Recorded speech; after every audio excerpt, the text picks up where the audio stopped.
Nagbitiw po sa pwesto ang kalihim ng DICT o Department of Information and Communications Technology na si Ivan Uy. Mismo Malacanang ang nagkumpirma nito. Hindi po binanggit ang dahilan ng kanyang resignation. Tinanggap naman daw po ng malugod ni Pangulong Marcos Jr. ang resignation ni Uy. Magtatalaga muna ng officer in charge ang palasyo habang wala pang kapalit ang kalihim.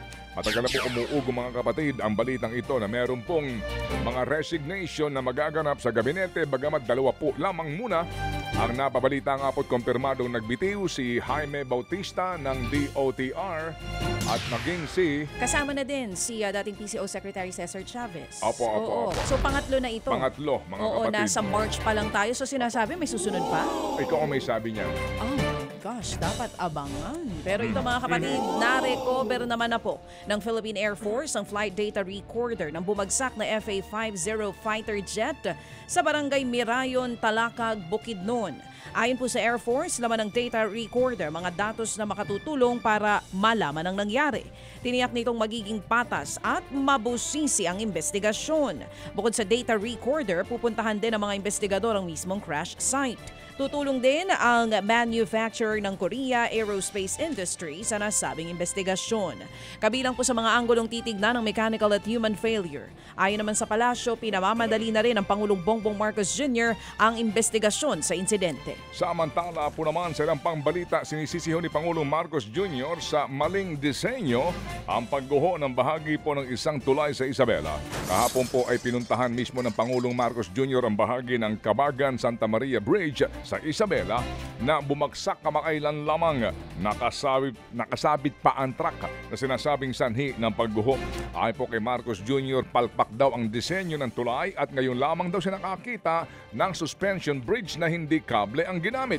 Tiniyak ng Pangulo na tutugisin at pananagutin ang mga responsable sa proyekto kahit opisyal pa ng kasalukuyang administrasyon. Bumuelta naman ang palasyo sa banat ni Davao City Mayor Baste Duterte nang sabihin nitong masyado raw malambot pagdating sa mga kriminal ang Administrasyong Marcos.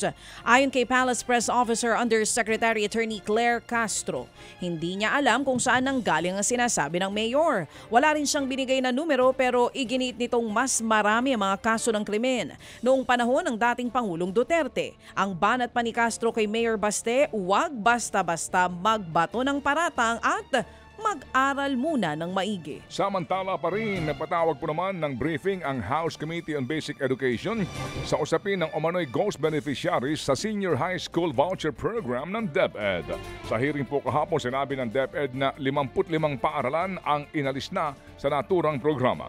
Matapos nga po makitaan ng iba't ibang mga irregularidad mula taong 2021 hanggang 2024. Hindi bababa sa 12 paaralan ang iniimbestigahan pa ng ahensya. Taong 2015 nang ilunsad ang SHS Voucher Program para nga tulungan makapag-aral sa mga private schools ang mahihirap at kwalipikadong estudyante.